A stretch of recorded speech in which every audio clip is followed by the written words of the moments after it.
ako ng ano. Yan pong entrance. Kung mo talagang pinabili naman na. Isan mo!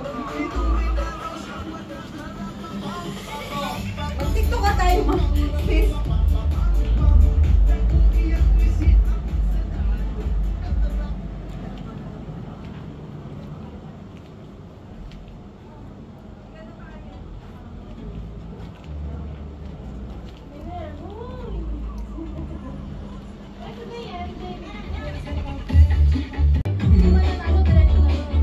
Oh, diretso na. Diretso na hanggang umaga yun. Eh kapag manalo pala kay Ad. Biyaya na binigay po sa amin, sa lahat ng mga G2G na nandito at mga kasama ko rin dito na mga Latiana.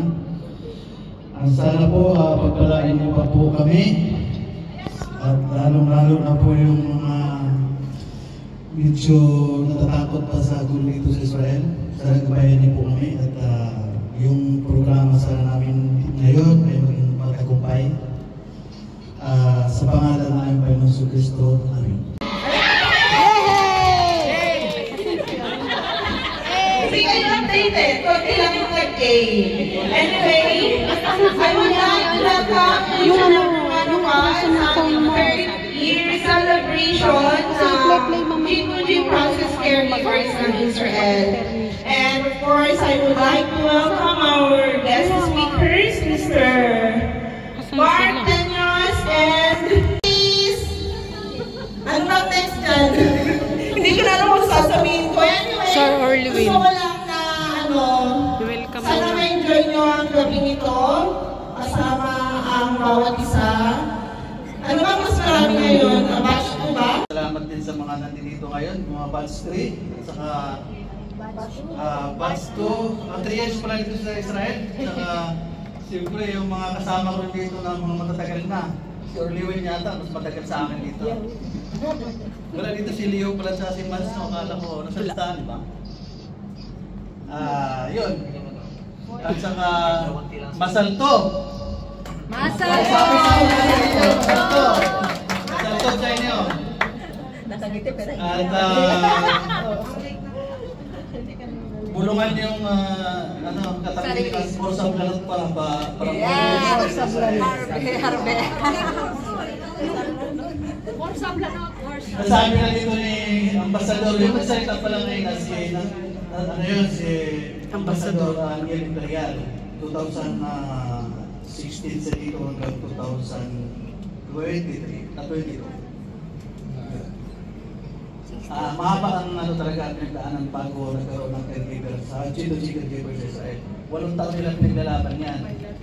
Oo, yung 2010 pa nila talaga sinusulong yan. Tapos, tinawag ako ni Ambassador Angel Imperial noong 2018. Sabi niya, Mark, may hihingi sana kami ng tulong sa'yo dahil dati kasi connected talaga ako. Kilala naman ni Ma'am Chima yun. Tsaka ni Orlewin na connected ako sa Malacanang. Supported siya mo ni Tati Pangulong Duterte talaga. Tapos sabi niya, Mark, tanto lang kami si Consul General Randy Alquesa. Sabi niya na pwede ba na sumulat ka sa Malacanang na ikaw ang mag-represent sa OFW dito sa Israel. Kasi matagal na rin nila pinaglalaban yung magkaroon ng government to government dito dahil nga sa napakataas ng placement fee talaga. Sa akin nga, umabot ako ng 700,000. 2006 yun. Sabi niya, yung meeting natin, huwag mo sabihin nag-meeting tayo kasi spirit, kahit ambassador siya, ang sinabi niya, $25 billion ang kinikita ng illegal recruiter para lang sa yung pumunta dito sa Israel. Totoo yun na $25 billion daw yung $1 million yung every year nakukuha kasi hindi sila yan. Ngayon, okay na dito sa Israel, approve na dito. Pero pagdating kasi sa Pilipinas, yung POA doon, maraming sumusulat ng mga lawyers ng mga agency na hindi raw safe yung mga caregiver dito sa Israel kapag wala pong agency. Ayaw ng mga agency doon, alisin yung agency doon sa Pilipinas. Dapat daw agency daw. Ngayon sumulat ako sa Malacanang noong 2018, June 2018 yun, na-approve na-receive nila doon yung sulat ko. Yun yung binanggit ni Nathaniel Imperial na may naitulong daw ako. Maliit lang naman naitulong ko, sabi niya malaki. Pero yun ang naitulong ko na sumulat ako sa Malacanang, tapos bumisita dito pero ang malaki talagang efforts talaga ang Philippine Embassy. Hindi lang kasi sila nagsasabi sa ginagawa nila. Ngayon, dumating dito si Pangulong Duterte noong 2018, binanggit naman ni Ambassador kanina, sabi niya sa audio, historic visit yun na yun, napirmahan yung tatlong bilateral labor agreement. Yun lang, wala naman yata akong direct pa. Yun ang ineklaro ko lang yung nasa audio na hindi naman na malaking tulong ko, pero may naitulong din tayo. Kasi kailangan yun. Saka palagpakan natin yung ating Pangulong Duterte dahil sa kanya, hindi kayo maginabang, di ba? Malaking siguro sa inyo dito, mga 75% siguro sa inyo sa Basto dito sa Bansuan. Lalo na si Jungkoy, may mga 2 million na naiigit. Legit. Pero kami no, 2 years, 3 years ko natapos yung utang ko pa. Legit. Kasi po binibayad ko lang naman sa kapatid ko, $300, $400. Umawag talaga lang 3 years talaga, 4 years. Kaya malaki talaga, malaki ang naitulong yung government to government process. Kasi ang binabayaran niya, 100,000 na yan sa ticket, saka Kaya, sabi pa nga sa akin ni Nathaniel Imperial, Mark, papatay yan. Papatay yung mga yan, kasi siyempre, malaking mawawala sa kanila. Ingat ka din. Pinayuhan nila ko ng founder namin sa OFWJB, yung grupo ko, kasi international yung grupo na yan. Mark, handa ka na ba? By chance na pauwi ka ng Pilipinas, mag-iinitan ka ng agency. At saka, pwede kang dadalhin nila kasi mawawalan sila ng million dollars para lang sa mawala yung agency. Kaya nga, nawala ang mga agency. Pero ako, second lang ako kasi hindi ako yung katulad ng iba na may nagagawa, pinupost natin sa Facebook, ito ganun. Hindi ako ganun na klase na tao din. Kung tumulong kasi dapat dito, wala akong kahit di ako masalamatan, walang problema sa akin. Tsaka hindi ako nagpo-promote ng kung tumulong ako. Walang sariling interest dapat. Yan lang, maraming salamat sa invitation sa inyo. Salamat. Thank you, sir. 10 million savings. Sana 10 million. Magandang gabi sa inyo lahat. Kakaiba pala itong pag nakaharap ka dito tapos nakaharap ka sa may camera na gano'n. Anyway, 3 years na nakalipas. Natatandaan mo nung unang vlog ko about sa G2G. Hindi ko alam, ano ba yung nauna? Yung hotel worker o... Ayun, pinost ko yung vlog ko sa may trabaho kabayan. Sabi namin nag-comment sa comment section, hindi matutuloy yan, yung hotel worker o yung caregiver nga hindi natuloy, tapos yung hotel worker pa, sabi ko. Tapos tingnan na lang natin. Sabi ko kasi gobyerno na yung mga nag-uusap dyan, government ng Israel, tapos yung Pilipinas. Tapos ngayon, di ako makapaniwala, isa kayo sa mga Pilipino na masuswerte na nakapunta dito. Kaya magpasalamat kayo hindi lang sa inyong mga amo, sa inyong mga matataas na sahod ng 350K. Wow! Narinig ko, 350K, di ba? Sino may 350K dito? JD! JD lang. Di ba? Hindi lang dyan kayo magpasalamat sa taas, di ba? Kasi kung sabi ko nga, kung talagang para sa inyo, yung sa vlog, sinasabi ko, binag ko yung vlog ko. Kahit ilang months pa ang dumating, katulad ko, ang tagal namin naghihintay sa agency noon. Diba? kahit ilang weeks, ilang months, ilang taon, kung talagang para sa iyo Israel, para sa iyo. Ibigay tayo talaga ng Diyos sa inyo yan. Kahit na, kung minsan nga yung iba, narinig ko, ilang months lang, ilang weeks lang nakakapunta na dito, di ba? Eh, mga swerte, magpasalamat tayo. Yung sahod parang bonus na lang yan. Mga kaibigan, mga marites yan. Diba? Bonus na lang yan, tsaka yung mga benefits. Tsaka yung sa plano, dagdagan pa natin. Kasi hindi naman, kasi iba sinasabi, mag-quit ka na lang dyan, mag-resign ka na lang, sabi ka lang.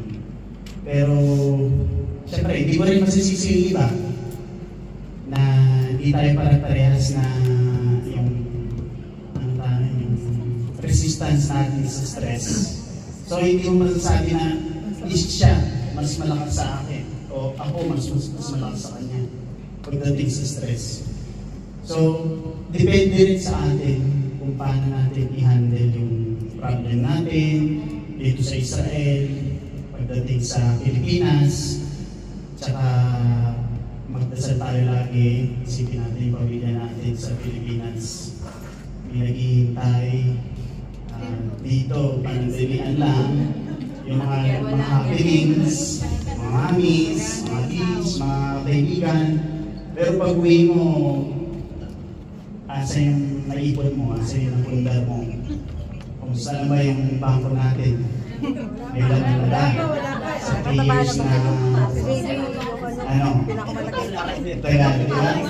Ako sa totoo sa wala talaga akong Pogi niyo. 13 years, wala akong ipon talaga. Ang ano ko lang is makita ko yung pamilya ko every 2 years. Kaya every 2 years, hanggang maaari, umuwi ako. Kaya alam nyo na yung gastos ko at alam nyo na yung mga, kung meron na magkano yung laman ng pitaka ko. Sa every 2 years na umuwi ka within 13 years. Talagang magastos. Magkano take home? Magkano yung allowance? Allowance siguro nasa May question and answer. 300,000. Siguro yung mga more or less. Kaya yung masasabi ko sa inyo lahat, mag-ipon, yung mga pamain-main dyan sa mga live selling, buwasan na natin ang content. Kasi isipin natin lagi yung wins at saka yung wants natin. Bago tayo bumili, kung kailangan ko pa ba ito? O baka gusto ko lang yung nakikita ko, diba? Kaya mag-isip tayo at magplano ahead of time. Ako may mga pagkakamali rin ako sa 13 years. Pero hindi naman ako na re-regret doon kasi masaya ako. Enjoy lang natin yung life natin dito. Masanto sa inyo lahat and God bless. Yay! Paano ba ang I-play niya lang. Diyan o parokya? parokya, syempre? I-play niya lang.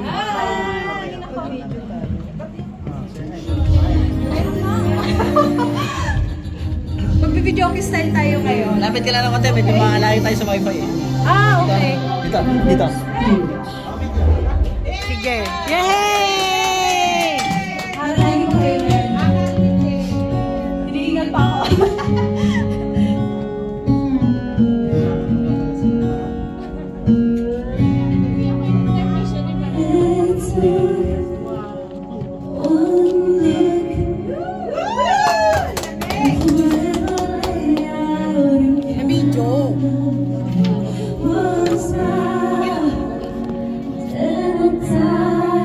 Hindi ata mo. Hindi.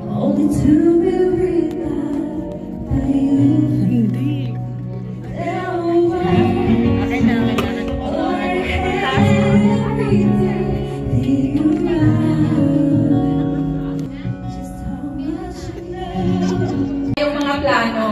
So, within the 3 years, kumusta na yung mga ano natin? Kumusta na, meron na bang kahit pa paano nakausap na ba sa mga plano natin, sa mga goals natin? Sino ang medyo nakausap-usap na? JD!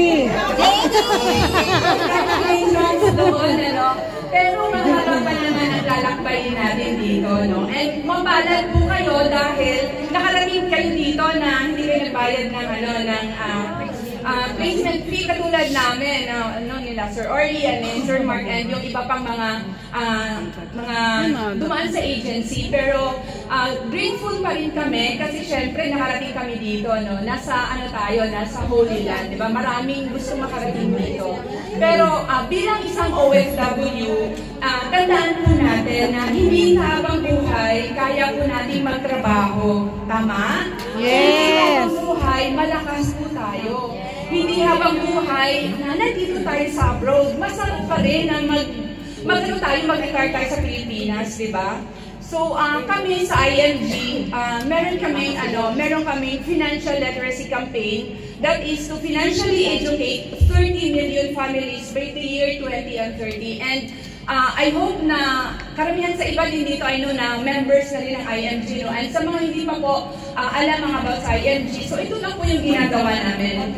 So, gamit po ang book na ito, The Secret to Saving and Building Your Future. Dito po tinuturo kung paano ba talaga natin i-build ng tama ang ating financial house. No? So, syempre, katulad ng nabanggit ko kanina, din na magkaroon tayo ng proper protection, which is yung ating life insurance dapat. Ito yung ating income replacement. In any case na may mangyari sa atin, nandun yung itong life insurance, ang magiging income replacement. Kumbaga, ito yung makakatulong sa ating mga mahal sa buhay na kahit papano, makapag-cope sila sa halimbawa may nangyari sa atin. Siyempre, hindi natin hawak yung panahon. And kung meron man tayong mga utang, siyempre, i-manage na natin yan and i-eliminate. And mahalaga din po na magkaroon po tayo ng emergency fund. Natatandaan niyo po ba nung nagkaroon ng pandemic? Marami sa ating mga kababayan ang natuto na magkaroon ng emergency fund. Sa IMG, tinuturuan tayo niya na magkaroon ng emergency fund at least 3 to 6 months of our monthly income. So, hindi naman yan mabilis ang ipunin mo na ubusin mo kagad yung monthly income mo para lang doon sa emergency fund. Unti-unti hanggang maabot mo ng 6 months. And, of course, doon, dito sa investment. So, marami pong mga investment instrument na makakatulong sa atin para ma-achieve po ang ating financial goals. And kailangan lang po yung tamang investment instrument talaga. Kasi pag napunta po kayo sa mga investment instrument na alam mo yung mabilisang kitaan, no? So mabilisan din yung maglako, sigurado yan. So kaya kailangan po marami pong programa kahit sa government natin. And ayun, maswerte kayo kasi hindi nga kayo nagbayad ng placement fee, sorry. So I'm sure na kaagad-agad nakakapag-ipon kayo. So with IMG po, dito tuturuan kayo to become your own financial educator. Mas maganda pa rin po na kayo mismo magmamanage ng pera ninyo. And dito sa IMG, naniniwala kami na financial education is not just for the wealthy and it's for everyone. So kasama din po natin dito si Senator Raffy Tulfo and si Corina Sanchez, kasama din natin sila Daniel, and marami pang mga brand ambassadors. And kami dito sa IMG Israel, marami tayong hindi lang naman ako ang CEO ng IMG, kundi marami din mga CEOs na still nandito pa rin sa Israel. And ang kagandahan sa IMG, wala tayong pinipili. Kahit sino ka man, pwede kang makapag-start kasi tuturuan talaga kayo step by step on how to build your solid financial foundation. So, once again, maraming salamat po sa invitation, and looking forward na makakasama rin po namin kayo sa community na kung saan makakatulong sa atin para ma-achieve yung ating financial goals and of course yung financial freedom. God bless po sa ating lahat and mag-iingat po tayo. Awesome. Thank you, Ma'am. Okay, thank you.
Kala ko mo! Bali ako mo! Okay. Bali! Uy, panalo ka naman sa matan siya. Di bali yung reward mo.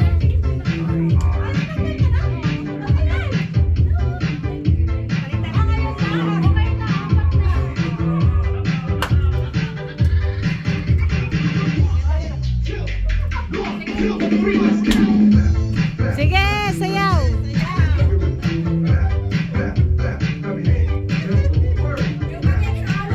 Ganyan. Hataw.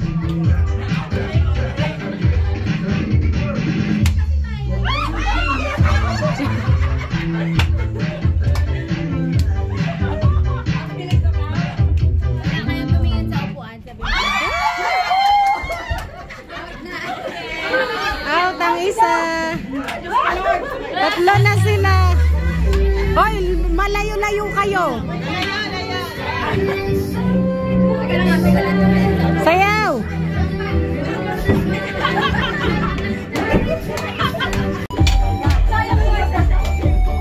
Matibay itong ano, tatlo ha.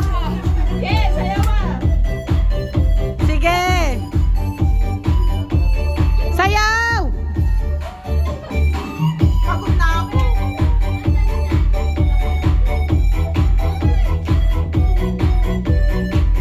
Sayaw.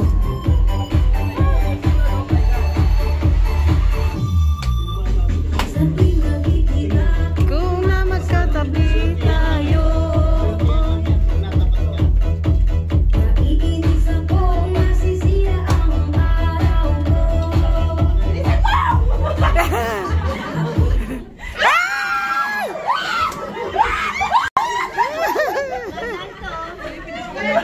Wala ba kumupuan dito? Sige. Huwag mong tignan sila. Diyan ka. Para ano. Sige, music mo. Sige, sige. Play.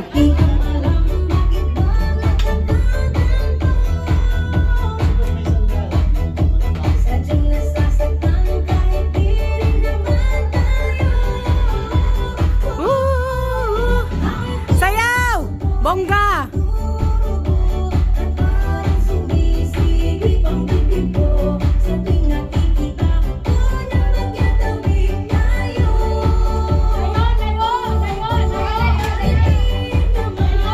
Hoy, wag niyong hawakan!